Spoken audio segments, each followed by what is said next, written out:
la respuesta del partido es hablar con otros candidatos. Sí, sí, ese es el problema de los vientres de alquiler, pues que no hay una línea, no hay una ideología, no hay una definición, vamos para acá, vamos para allá, ellos van por donde sea con tal de recibir plata.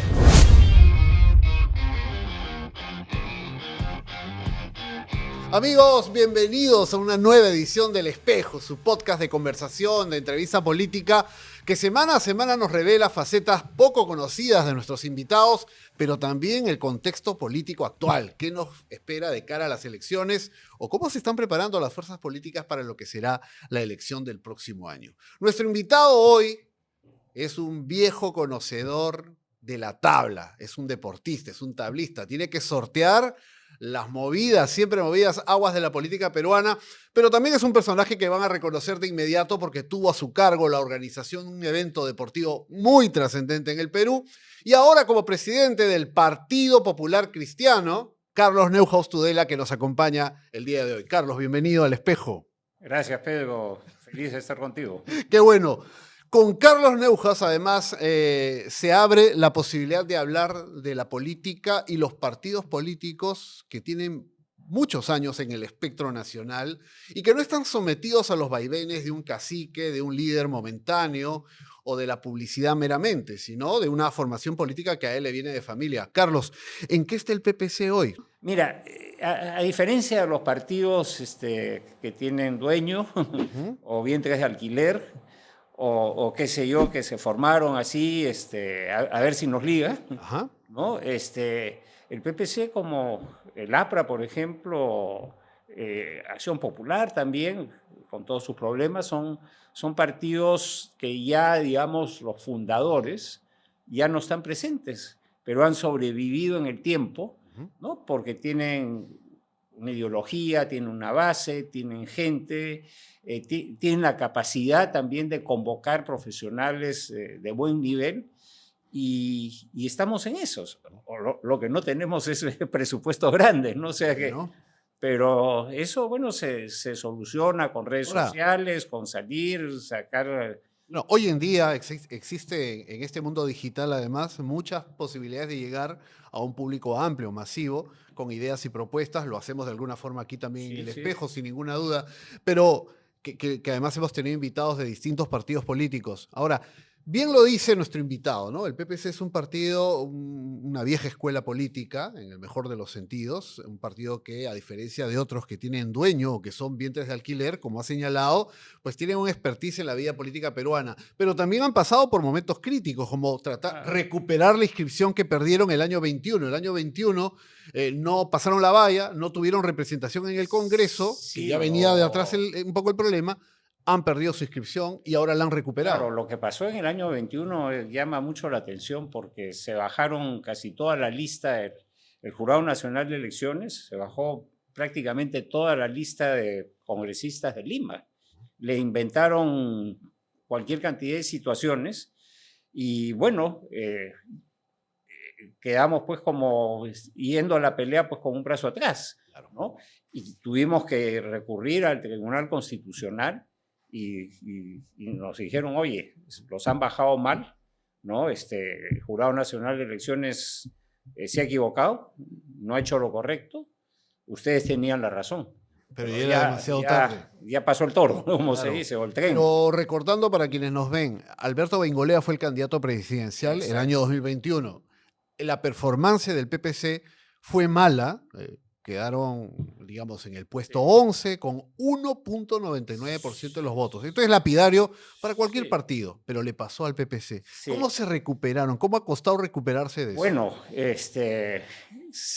hubo un grupo también, digamos, de social cristianos que se juntaron, ¿no? Yo no podía participar porque estando a cargo de los Panamericanos, pues que era una tarea del Estado que no tenía nada que ver con la política, yo estaba al margen, me informaban cómo iba, y bueno, cuando terminaron los Panamericanos me llamaron, oye Carlos, reintégrate, con mucho gusto, y se organizó todo un equipo de gente para salir a recoger firmas, ¿no? Aquí hay que darle el mérito a Lourdes, ¿no? Lourdes Flores, ella se movió, reapareció Miguel Ángel Mufarech también, que se puso a O sea, trabajar. volvieron algunos de los viejos dirigentes, Así para es, decirlo en el ¿no? mejor de los sentidos, viejos, ¿no? Y muchos de nosotros, o sea, yo también me he estado parado o sentado en la puerta de una iglesia o al lado de una calle con movimiento o frente a un supermercado, qué sé yo, varios nos repartimos en la medida de nuestras posibilidades, porque también hay que chambear, ¿no? Entonces, Claro. salíamos, muchos jóvenes salieron en todo el Perú, ¿no? Porque la inscripción no fue en Lima, ¿no? Fue en provincias y logramos en más de 70 provincias tener, poner nuestra banderita, ¿no? Y en mayo del año pasado lograron la reinscripción ante el Jurado Nacional de Elecciones. Ahora, esto ha traído en marcha el proceso que hemos mencionado al inicio, con precandidatos que en el camino, pues algunos se han caído. Luego vamos a conversar un poco de eso, creo que es importante retomarlo como punto previo a lo que será la campaña del próximo año. Pero quería también aprovechar para hablar con el Carlos Neuhaus, que es hijo de un dirigente, también fundador del PPC, que fue tu padre alcalde en San Isidro. Primero fue alcalde por los años 50 y luego, muchos ya se acordarán, fue alcalde en 2 periodos en los años 90, ¿no? Carlos Neuhaus, rizopatrón, fue como autoridad en Lima.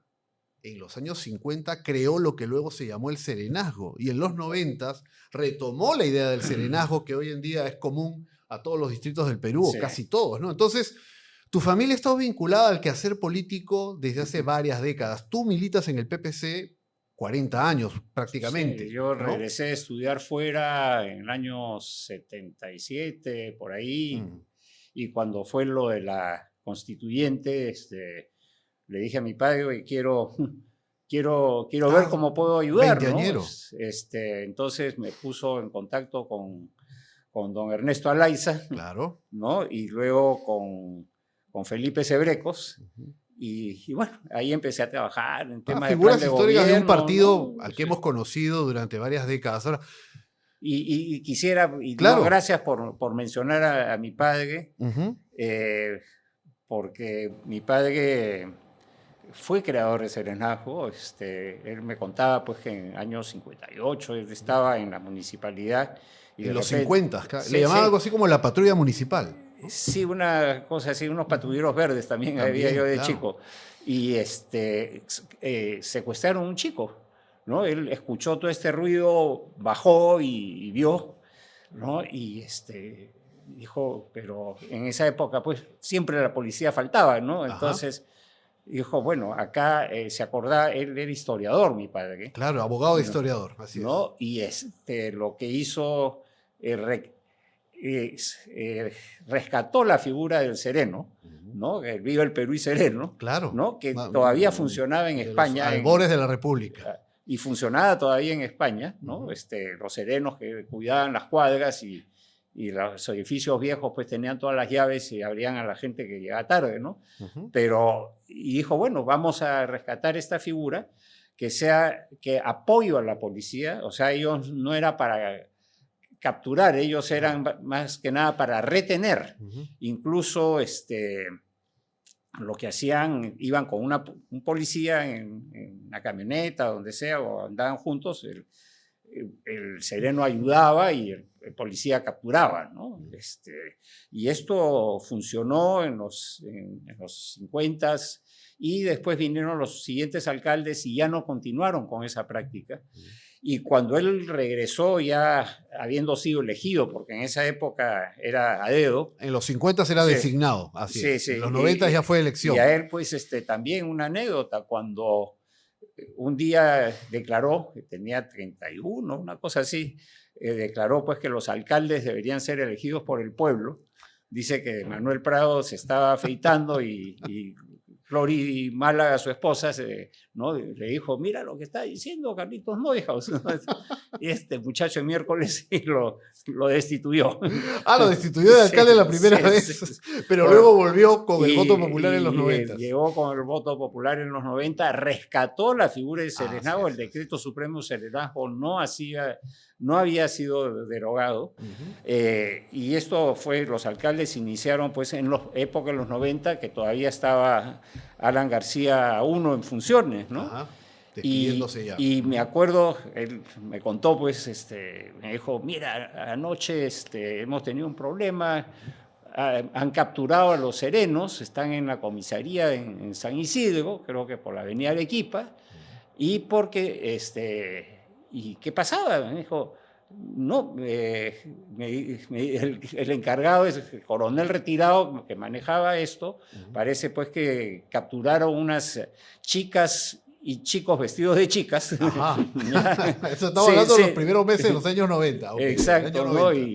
Y parece que tenían su arreglo pues con algún un oficial de bajo rango, Okay. y entonces los metieron porque ellos no podían detener, ¿no? O sea, el serenazgo había venido a malograr el acuerdo. A malograr el acuerdo. Entonces, el padre pues llamó al director del comercio, que era Alejandro Miró Quesada, Manuel Dornelas de Expreso, sacaron grandes titulares, ¿no? Que serenos fueron metidos a la cárcel porque echaron a perder un arreglo, un negocio. Exacto, ¿no? Y luego otros partidos en Lima, otros alcaldes, mejor dicho, también del PPC, como en esa época era Alberto Andrade, Miraflores, fueron copiando la figura del serenazgo. Sí, y Alberto tenía su sistema que tomaba fotos. También me acuerdo, ¿no? Pero parece que yo le pregunté un día, pues... Tomaban fotos a las placas de los autos que recogían a ciertas personas en la avenida Arequipa. A chicas alegres. Ajá. ¿No? Y pero le pregunté, oye, ¿pero te vas a meter un problema? No, esas son... Está arreglado, ¿no? Así el show. Eran placas inventadas. Exacto. ¿No? Pero el efecto fue inmediato, porque la gente veía publicado en el comercio las placas que supuestamente se detenían a recoger chicas en la avenida Arequipa, y claro, nadie quería ver su placa, entonces desaparecieron los autos que recogían. Así es, entonces... Pero las placas eran falsas las que se publicaban. Era un ardid. Bueno, claro. Era bien criollo Alberto Andrade, ¿no? Y bueno, después serenazgo por todo el país. Así es, ¿no? ¿Y por qué lo he mencionado, no? Porque responde a una época en que los políticos, las autoridades políticas y los partidos estaban muy cerca de la gente. O sea, dialogaban con la gente. Como nos decía el otro día Mauricio Mulder, la gente iba al local del partido, tocaba la puerta, encontraba un dirigente o encontraba un congresista, un alcalde, había un diálogo, había un ida y vuelta. O sea, lo que yo necesito, y la autoridad respondía. Eso se ha perdido el día de hoy. Hoy día todo es por WhatsApp, ¿no? Pero bueno fuera que los congresistas leyeran nuestros WhatsApps o que los alcaldes los leyeran para que implementen cambios. Yo también quisiera rescatar a mi madre, que también fue regidora en La Molina antes de que mi padre regresara a San Isidro. Fue regidora durante 2 periodos por el PPC. ¿No? O sea, por eso mencionaba yo al inicio, ¿no? La familia vinculada al partido. ¿Y por qué mencionamos a la familia? Porque quería preguntarte, ¿cómo eran esos domingos familiares o momentos de la semana en que conversabas con tu padre, que era alcalde ya, que era dirigente? Tú te preparabas de alguna forma para postular al Congreso, porque inicialmente postulaste también al Congreso hace ya buena cantidad de años. En el año 90 fuiste candidato. Me salvé por poco.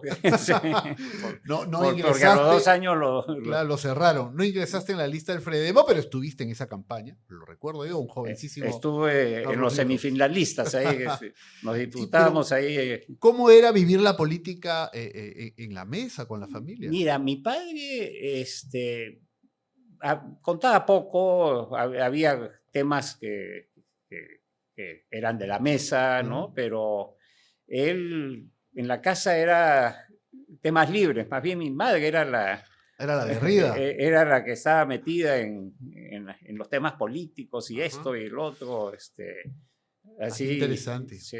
Pero siempre también han estado ustedes cerca de Luis Bedoya Reyes, mencionaste a Ernesto Alaiza Grundy, que también tuvo una participación muy importante en los años 80 en la política. Creo que tu padre era sobrino de Mario Polar. Mario Polar Ugarteche, un recordado también senador del PPC y de la derecha peruana. Entonces tu familia siempre ha estado vinculada a la política. Sí, bueno, mi abuelo era Neuhaus Ugarteche, ¿no? Mi abuelo fue embajador político en España durante la época de Prado, ¿no? Obviamente cuando hubo el golpe renunció al toque, ¿no? Pero también en la casa de mi abuelo, ¿no? Bueno, ya me contaban, ¿no? Pero sí había... El hermano de mi abuelo fue constituyente por el APRA. Ajá. ¿no? O sea, ustedes estaban en el PPC y él estaba en el APRA. En el año 33, bueno, él ya estaba ya retirado, ¿no? Pero falleció como en los 50, ¿no? Pero también había esa preocupación, ¿no? Mi abuelo estaba más o menos involucrado en la época de Prado, ¿no? O antes también. O sea, lo que yo quería recalcar era eso, una familia vinculada a la política de toda la vida. Sí. Pero no vivir de la política, sino... Es lo que iba a preguntar. Sí, mira, es vivir para la política. O sea, mi padre era un servidor público cabal. Anécdota, yo solamente fui 2 veces al municipio cuando él era alcalde. Y era para recogerlo y irnos a almorzar juntos a la casa, ¿no? O sea, separamos el tema muy bien, personal, ¿no? familiar del tema servicio claro, público. Yo ya también era una persona que estaba involucrado en temas... Además, tu padre, que fue, repito, alcalde en San Isidro 2 periodos y uno designado, o sea, ha sido alcalde durante 3 periodos, podríamos decir. Además de abogado, historiador, tengo entendido que también fue profesor en San Marcos, porque tu padre estudió en la Universidad de San Marcos. Fue profesor en San Marcos y dadas las coincidencias, y fue en la de Lima. Yo he sido profesor en la de Lima, pero ahora estoy dando clases en la Universidad de San Marcos. ¿Tú ahora? Sí. ¿En qué facultad o qué escuela? La Facultad de Administración. Ah, qué interesante. De negocios internacionales, así. Cuéntanos un poquito. ¿Esto es ¿es posgrado o es pregrado? Este es pregrado. Ah, interesante. O sea, con chicos que se están formando para ser profesionales. No, es muy simpático. Es muy simpático. ¿Y cómo así llegaste a esta cátedra? Tengo amigos, muchachos que han estudiado en San Marcos y me dijeron, oye, tú tienes una experiencia de vida para contar. Claro. ¿No? Entonces...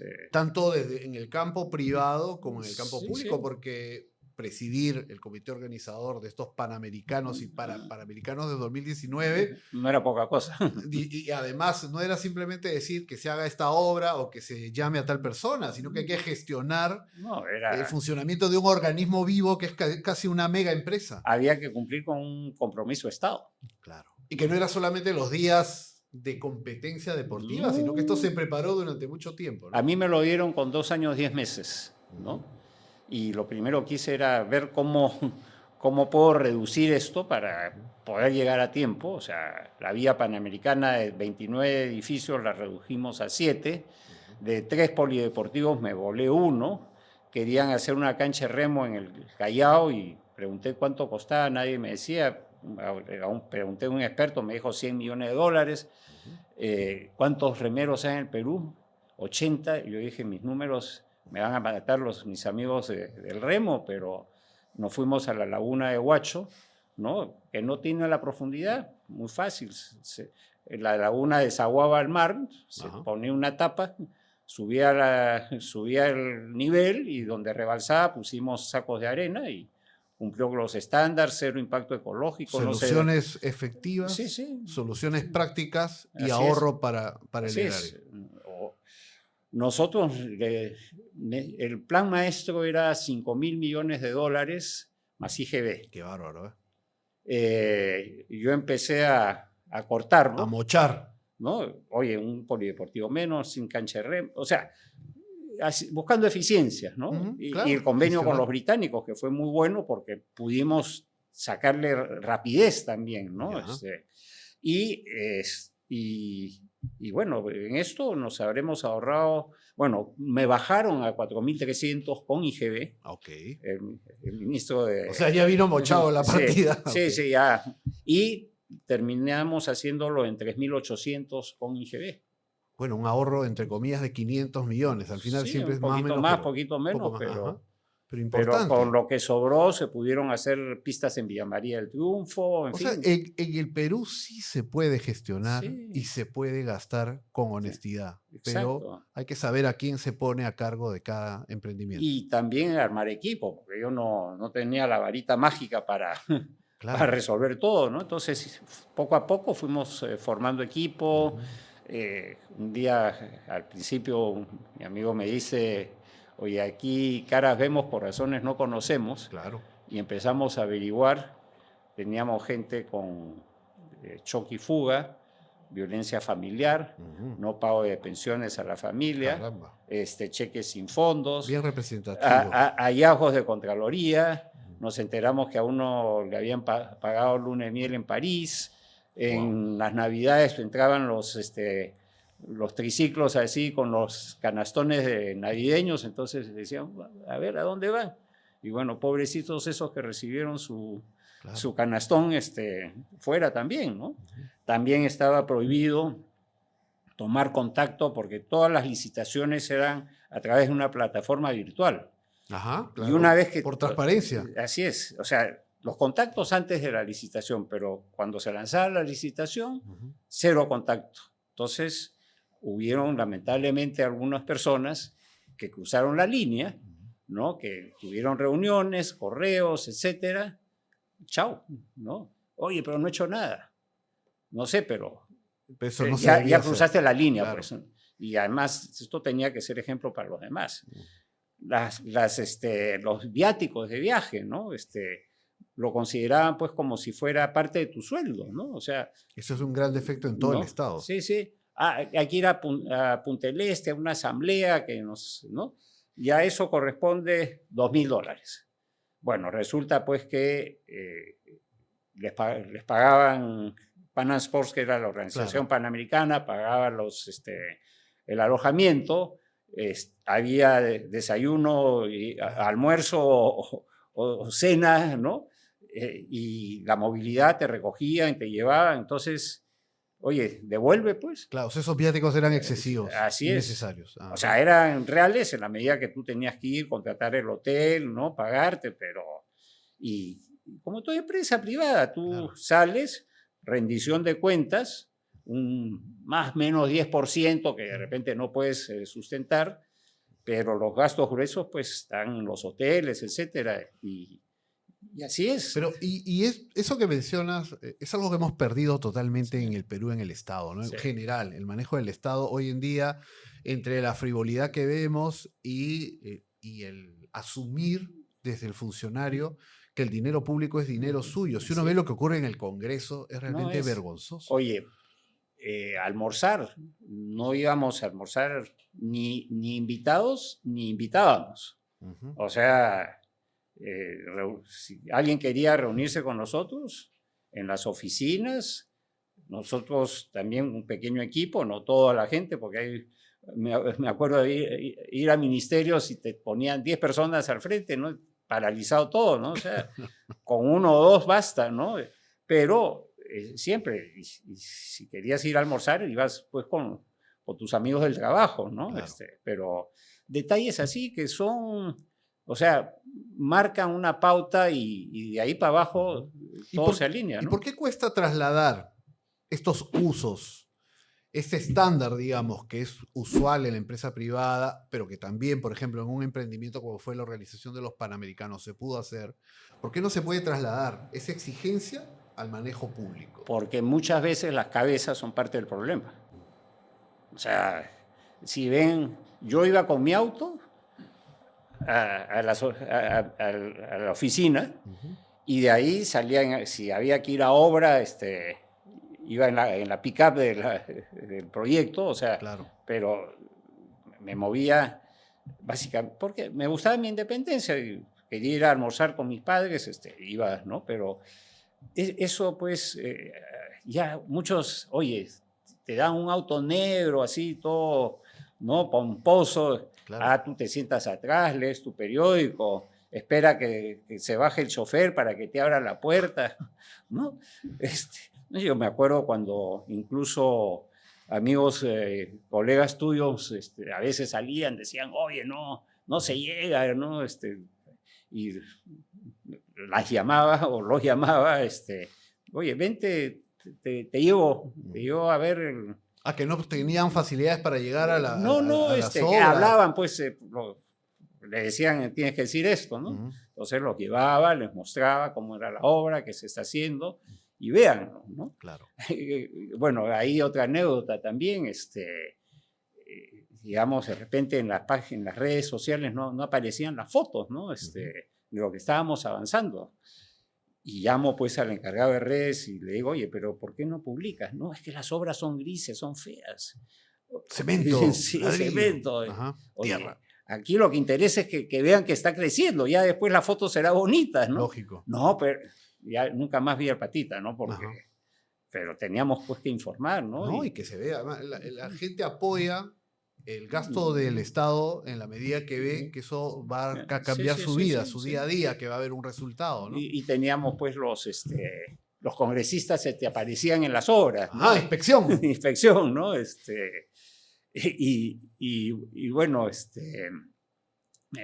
normalmente un ingeniero, la obra es cerrada, pues no entra nadie, ¿no? Claro. Y me llamaban, ¿qué hago? Pues, ¿no? Tienes que recibirlos, hagamos una ruta, explícale que te tiene que poner su casco. Las visitas inopinadas. Así es, que se tiene que poner su casco, que te lleven botas porque se van a clavar los pies, ¿no? Y después les convida su agüita, su sanguchito y que se vayan, ¿no? Leila Chihuán era así. Asidua. Asidua, ¿no? Ya, bueno, pero ella, por ser del vóley, seguro también, y de la Comisión de Deporte, era importante marcar. Ella, sí, o sea, a veces mandaba sus dardos. Sus dardos y, oye, ¿qué te pasa? No, ya, no Carlos, ya no hay problema. Pero bueno, en fin. Gestionar es complicado, pues en el Perú nunca habrá unanimidad, siempre habrá críticas, es... observaciones, muchas de ellas seguro con razón, además, pero trasladar toda esta experiencia de gestión a la política es muy complicado. Lo vemos porque, por ejemplo, los partidos políticos, en este momento muchos de ellos son efectivamente vientres de alquiler. Uno mira lo que pasó con Hernando de Soto, que ya se creía candidato de un partido que al final dijo, no, ¿sabes qué? Estás muy especial, estás muy exquisito, no queremos saber nada. Y Carlos Añaños también. A Carlos Añaños le ocurrió algo similar. Me decía Carlos, pero gente que era de, ¿cómo se llama? De lapicito, me ha metido, ¿no? ¿Cómo voy a aceptarlo, no? Claro. Y claro, él dijo, no, yo no estoy acá y creo que algo parecido le está pasando a Carlos Álvarez. También justo en estos días, Carlos Álvarez ha publicado un video en el cual dice que si no se cumple con los preacuerdos que ha tenido con el partido que lo está auspiciando, pues él se irá. Y el partido, la respuesta del partido es hablar con otros candidatos. Sí. Ese es el problema de los vientres de alquiler, pues que no hay una línea, no hay una ideología, no hay una definición, vamos para acá, vamos para allá. Ellos van por donde sea con tal de recibir plata. Grandes partidos de esta centro derecha quieren ir solos. Renovación, Avanza País, el Fujimorismo. ¿Por qué les digo grandes partidos? Porque están representados en el Congreso. ¿No? A la hora de la verdad, el día de las elecciones se verá qué tan grandes son, pero tienen una representación en el Congreso, tienen, digamos, una vigencia. También, Alianza para el Progreso. Son partidos que no quieren, no es solo contra el PPC, en general, van a ir solos. Claro, dicen, no, por algunas de las explicaciones o excusas, como lo quieren llamar, es que tenemos mucha gente, entonces muchos quieren ser candidatos. Claro. Y a propósito, lo que quiero decir, ahora dicen que los partidos políticos pueden recibir fondos fondos públicos y privados. Ajá. Ah, claro, ¿no? Contribuciones de campaña, sí. Claro, pueden y es legal. Se tienen que declarar, obviamente. Obvio, ¿no? Pero nosotros como partido y muchos otros partidos hemos intentado abrir cuentas en los bancos privados. Ya. Y no van a riesgos. Ah, no les permiten. Y dicen, no, mucho riesgo, no queremos partidos, claro, porque las condiciones son que prácticamente tenemos que decir quién aporta a quién, hacer un due diligence sobre cada aportante. Entonces, el único que nos ha aceptado abrir una cuenta es el Banco de la Nación, porque ya por ley... Claro, porque es el Banco del Estado. Sí. O sea, han ido como partido, como persona, digamos, política reconocida, a abrir una cuenta y no les han dejado. Y no nos han dejado. El área de riesgos, claro, ¿no?, del banco, porque cuando hay un cliente, ¿no? A veces se le llama persona políticamente expuesta. Exacto. O hay alguien dice, a ver un momentito. No, mucho riesgo. Exacto. Mucho riesgo, entonces no... Y nosotros captamos dinero del público, no vamos a no vamos a arriesgar ese dinero. Suena Sí. algo bastante extremo. Si todas las operaciones están bancarizadas y debidamente declaradas, no tendría por qué Y en el haber Banco de la Nación tenemos que una ir en restricción. efectivo, Ujú. hacer cola y... Bueno, ¿no? interesante tema, a ver qué dice el Sí, Jurado sí, Nacional de sí. Elecciones. Dicen que están arreglando, hablando con la Asociación de Bancos, pero hasta Bueno, ahora no veo resultados. hay un público, hay un ciudadano que está atento y que incluso siente interés por las propuestas del PPC. Pero ¿por qué no los vemos en las encuestas? ¿Por qué no surgen las Bueno, encuestas? ya nosotros estamos entrando en redes sociales, Ujú. ¿no? Estamos, digamos, mostrándonos más, Ya. ¿no? Y despertando. Además, hay un refrán que dice, no por mucho madrugar se amanece más temprano, Sobre ¿no? todo en la política peruana. Así es, y ya hemos visto que muchos que ha pretendido se han ido por X ideas, razones, que no voy a entrar Ujú. al tema, han ido desapareciendo en la escena, aparecen otros y de repente desaparecen, o sea, nosotros somos más constantes y persistentes, ¿no? Y en su momento pisaremos el acelerador a fondo, ¿no? Wow, está bueno. Ahora, ustedes evidentemente tendrán una propuesta de país, un plan de gobierno, pero de no ser el PPC o de no ser una fuerza afín a las ideas económicas o políticas del PPC, ¿cuál es el riesgo que enfrenta el Perú hoy en día? A ver, mira, una de las cosas que nosotros estamos haciendo es reuniéndonos, y acá están, yo quiero resaltar la tarea de Gonzalo Prealé, de Jaime Altaos, de Lucho Valdivieso y algunos otros de juntar a los distintos partidos para proponer cosas que son comunes. Ujú. Para eso, el primer trabajo que se ha hecho y que ya se publicó es el tema de la seguridad, ¿no? Seguridad ciudadana. ¿No? Ahí hemos trabajado con el APRA, ¿no? Hemos trabajado, Fuerza Popular también han estado presentes, hay gente de Renovación que estuvo y después salió, de Avanza, en fin. No quiero mencionar más porque de repente, ¿no? El equipo de Fiorella Molinelli también, ¿no? O sea, una Y plataforma conjunta. estamos buscando temas conjuntos, ponernos de acuerdo. O sea, un programa mínimo. Ahora estamos entrando al tema del agua, que Ya. creo que es muy O importante. sea, la idea cuál es ahí, que gane quien gane, Acá, oye, acá tienes, todo este sector apoye una iniciativa. acá tienes este trabajo que te sirve de base para desarrollar, ¿no? Entonces, cualquiera de estos partidos tiene a la mano esa información que se ha hecho pública. O sea, a nivel de propuesta lo entiendo y lo he seguido en los medios Sí. de comunicación respecto a lo que Ahora acabas de estamos viendo mencionar. el tema del agua, por ejemplo, ¿no? Importantísimo, además.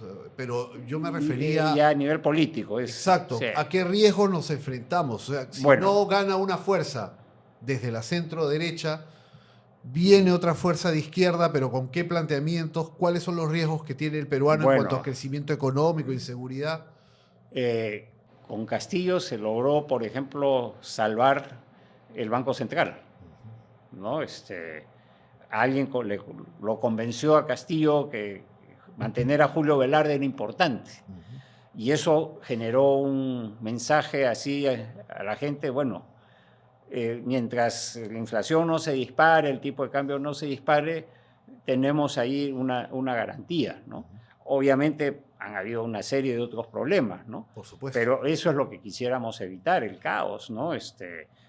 Mira, si uno empieza a analizar los países que han surgido en el mundo, son los países con una economía abierta, una economía de mercado, llámala social de mercado, o economía, digamos, mundo capitalista, ¿no? Pero, y esos son los que más han desarrollado. Y a su vez, que con los recursos que se ganan con esa economía, se pueden financiar buenas escuelas, se puede financiar la seguridad, se puede financiar la justicia y el tema de salud, ¿no? Entonces tienes que promover la economía de mercado, claro, para que salga adelante y tener también, pues, y eso te va a dar los recursos para cumplir con estas otras obligaciones. Y por ejemplo, y también promover, pues, que también el sector privado ayude en el tema de educación, que es muy importante, en la salud, ¿no?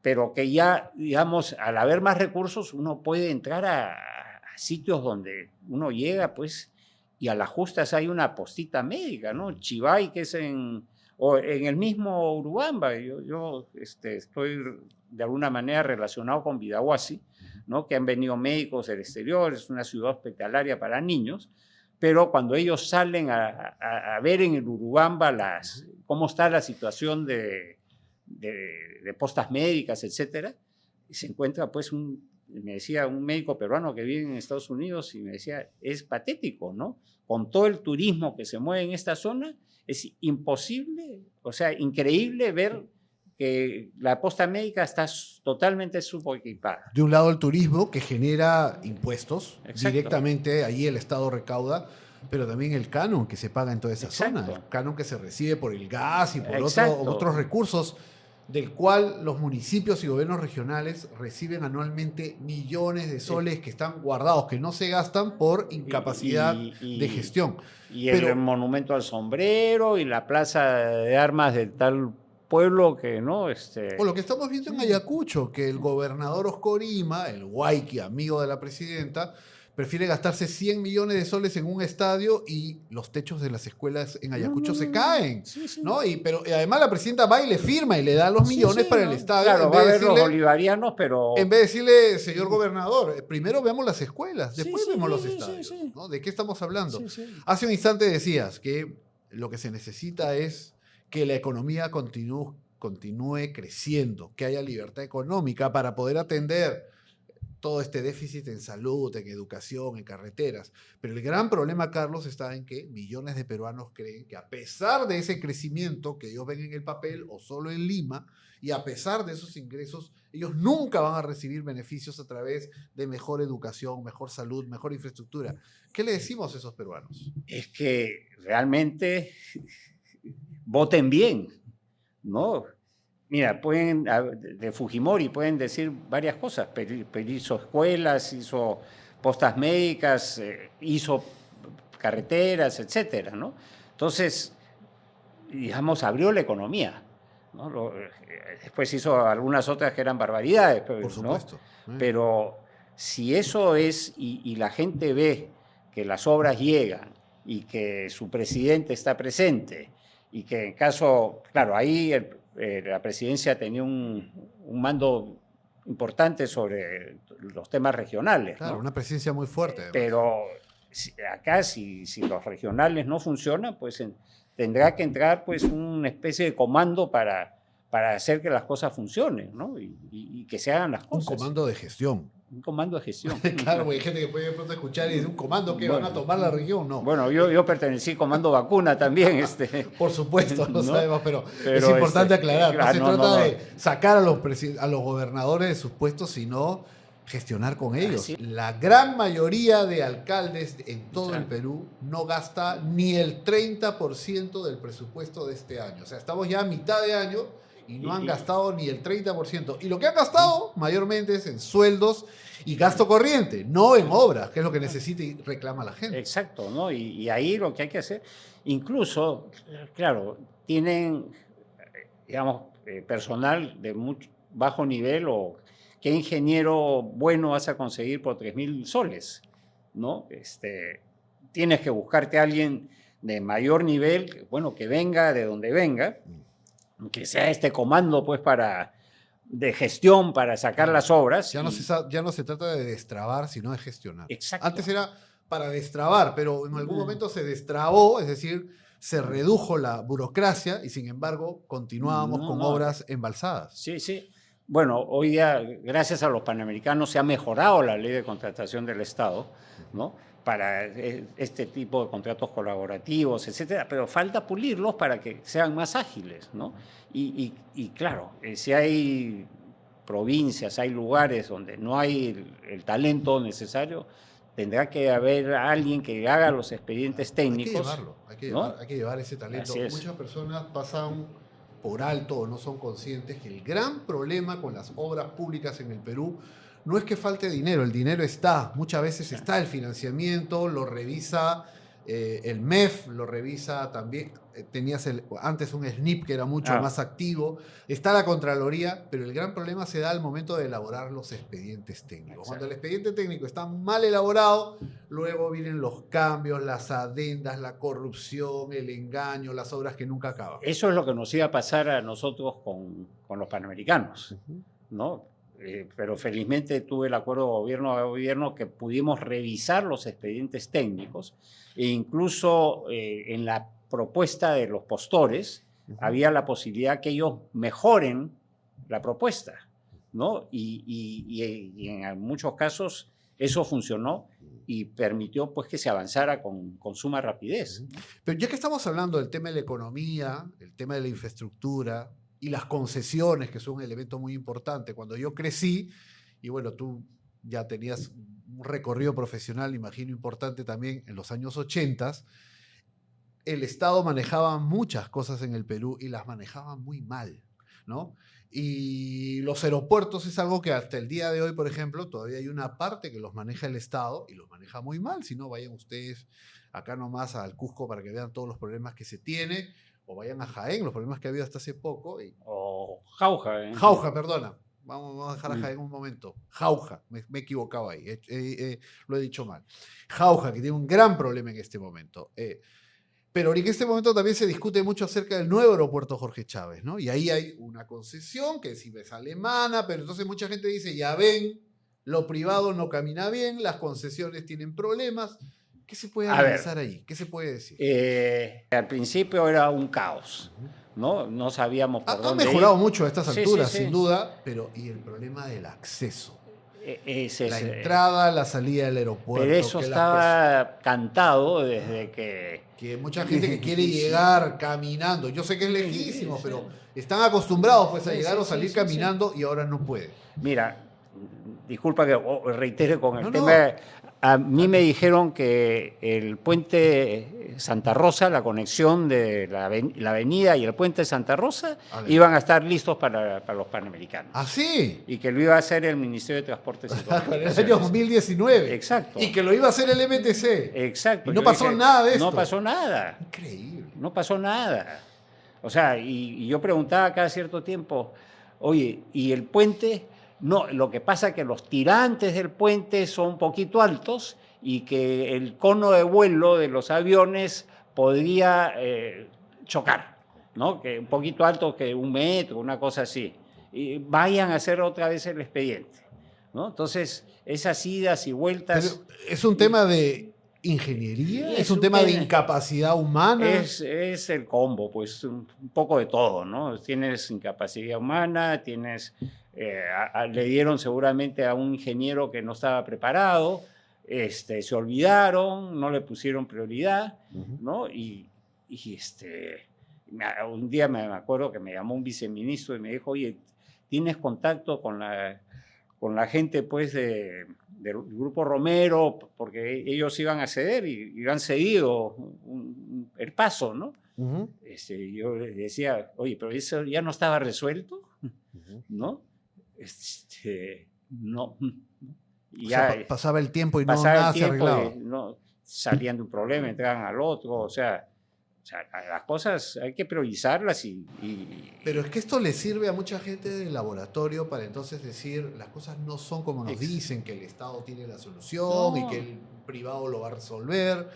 Y estamos viendo que no es así. Yo sé que es un proceso, yo sé que es un tema que toma tiempo, pero se vende como un éxito cuando al final resulta teniendo estos bemoles. Y claro, la Morales Duárez claro, han sacado los trailers de ahí, ¿no? Y eso ha aliviado un poco y incluso el tema de que te parabas en el semáforo de Fawcett y te tocaban la ventana, ¿no? Claro. Entonces, eso ya ha mejorado, ¿no? Claro. Pero están diciendo que el metro, ¿no? Se olvidaron de que iban a cambiar de... Claro, porque la estación de metro va a llegar a la proximidad del antiguo aeropuerto. No, va a llegar al antiguo aeropuerto. Claro, o sea, va a estar ahí. Sí. Pero no hay cómo unirlo. No. O en todo caso, como decía el representante del AP hace muy poco entrevistado por nuestra amiga Mónica Delta, bueno, eso tomaría otros 2, 3, 4 años tratar de empatar este tren con el nuevo aeropuerto. No, y aquí se han juntado la línea 2 del metro se ha juntado, tiene que haber un paso a desnivel en Fawcett, que está, hay probablemente una hora por impuestos, Claro. la avenida Santa Rosa. Todo eso tiene que ponerse de acuerdo y los camiones que salen del puerto del Callao también tienen que tener una... O sea, todo lo que se tuvo que haber resuelto antes exacto. de, como vemos, no se ha podido destrabar. Y quiero hacer una pregunta también, Carlos, aprovechando que estás con nosotros. Sé que no estás vinculado directamente al tema. Tú has estado muy vinculado, sí, al tema de los centros comerciales en el Perú, pero no has estado vinculado directamente a lo que pasó en Trujillo, que cuando cae el techo sobre el centro comercial. Pero viene por qué la pregunta, que es un tema que está en investigación y que esperamos además que se establezcan las responsabilidades que corresponden. Pero nuevamente la grita de quienes dicen, ahí está, el sector privado no tiene las respuestas, no tiene las salidas y el Estado no supervisa, no controla. ¿Qué se puede responder ahí? Mira, en el caso particular de Trujillo, tiene que aclararse. O sea, no sé si ya se aclaró. Está en camino todavía no esperamos hay un que se resultado aclare, final, ¿no? Y que claro, eso no es un azar, eso no ocurre porque la providencia. Debe haber sido la suma de varios errores. Una cadena. Una cadena y al final detona pues de esa forma. Totalmente lamentable, ¿no?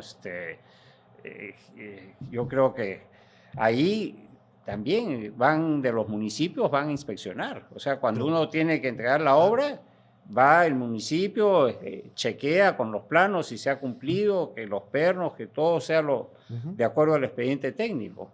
También hay culpa de la municipalidad que de repente miró para otro lado. Claro, entonces, o sea, hay un rol del privado que además legalmente está establecido. Si hay un fallo, hay una consecuencia y tiene que haberla, si es el caso. Pero ¿dónde quedan las autoridades que tienen que supervisar, fiscalizar? Pero que en el momento del accidente muchos aparecieron a decir, acá tenemos que investigar. Oye, hermanito, anda, revisa quiénes han hecho, ¿no?, el trabajo de supervisión. ¿Y quién le dio el ok? ¿Y por qué le dieron el ok? ¿Y quién ha firmado? Porque ahí puede estar la mata del problema que estamos padeciendo. Así es. O sea, yo he hecho obras en el sector privado también. Hice Megaplaza años y yo tenía, la gente de la municipalidad iba, chequeaba, no había ningún problema. Teníamos un supervisor que era independiente y él chequeaba. O sea, y es normal, haces un complejo de edificios. Tiene que ser así para que no haya estos accidentes. Exacto, ¿no? Y que se cumpla con todo. Claro. Digamos, Contraloría también cuando es una obra pública, ¿no? Le toca ir, o sea, pero en Contraloría que manden ingenieros, ¿no? A veces mandan contadores. ¿No? Ajá, eso es muy importante. Y parte un poco de la exigencia que debemos tener respecto al rol que va a cumplir cada uno. Quiero volver al PPC, ya para ir un poco cerrando este capítulo de esta primera conversación que tenemos contigo aquí en El Espejo, Carlos. ¿Cuántos militantes tiene el PPC en este momento? Mira, inscritos formalmente deben haber más de 30.000. ¿Y comités a nivel nacional? Hay más de 70, o sea, no tengo el número, pero funciona. Unos funcionan más, otros menos, pero están. El próximo año tenemos la campaña presidencial y de congreso, es decir, vamos a tener candidatos a diputados, a senadores, evidentemente para el gobierno. Y luego vamos a tener una gran campaña municipal regional, que también es importante para los partidos políticos. ¿Están formando sus cuadros? Sí, hay gente que dice, bueno, yo aspiro a las municipales o al gobierno regional. No todos quieren ser diputados o senadores. No todos, ¿no? Diputado y senador significa algunos que tienen que salir de su región, venirse a vivir a Lima, entonces... pero hay un partido vivo, hay un partido, digamos, en actividad, en ebullición, o es un cascarón más de antiguos pepecistas que... No, hay chats, yo a veces me levanto en la mañana, que me levanto temprano, ahí disparan por todos lados de todas las regiones, tenemos un chat que es para cada región y otros que son por sectores, digamos, y están activos, pues, y algunos que tienen más tiempo que otros están ahí. Está bueno. Entonces, hacia inicios de agosto sabremos si hay una alianza, si logran esa alianza, Y luego, si no es así, estaremos ante lo que será la definición interna, pero de que tendrán candidato, tendrán candidato. Sí, va a haber candidato, de todas maneras. Ujú. ¿No? Y en ese caso, van a tener invitados también, me imagino. Tienes el derecho a tener un 20% de invitados. Ahora, el trabajo previo, no solamente para designar, me imagino que con todas las experiencias que estamos viendo en el actual Congreso, va a haber una fiscalía, una contraloría. ¿Qué es lo que le prometen ustedes al electorado de cara a los candidatos que van a presentar? Estamos, las manos, ya, no, nosotros hemos firmado con Transparencia, ¿no? Ellos, Transparencia, IPAE, Empresarios por la Integridad, Ya. ¿no?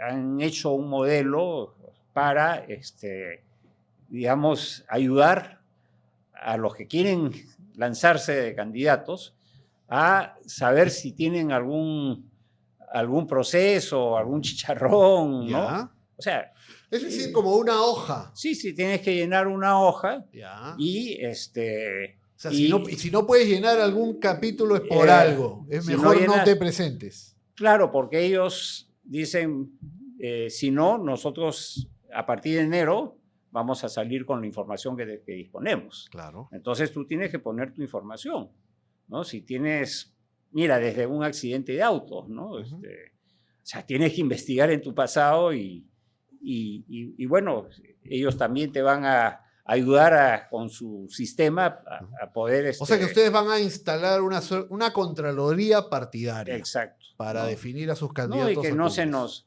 Es que sería muy desagradable, o sea, decir, oye, estamos acá, que la honradez, todas las cosas, y de repente aparece uno que tiene, pues, violencia familiar o qué sé yo, cosas así medio truchas. O que está condenado. Hemos tenido Exacto. candidatos que en su momento han estado condenados y no incluyeron el dato, ¿no? Claro. O que falsean tesis.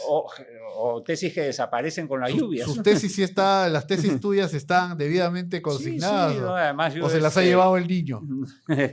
Además, yo hace años que como profesor de la Universidad de Lima, todos mis tesis, todos mis títulos he revalidado lo que he sacado en el exterior. O sea, todo está en el repositorio. Todo espero que no haya habido ningún incendio ni ningún inundación, ¿no? Bueno, vamos a estar muy atentos a ese procedimiento. Va a ser importante ver de qué manera el PPC plantea ante el país yo la llamo así, ¿no? Esta suerte de contraloría para que sus candidatos no lleguen con chicharrones, como bien lo has dicho, y porque además estamos cansados de tener candidatos o incluso ya autoridades electas que están pensando en ellos y no en los ciudadanos, ¿no? Y si tú eres investigado, bueno, eres investigado. Claro. Acá sabemos que por cualquier cosita te investigan, ¿no? Ajá. Porque miraste mal, etcétera. Entonces, o porque hay una sospecha. Pero eres el primero en decirlo. Pero dilo. Claro. ¿No? Y ya la gente juzgará, ¿no?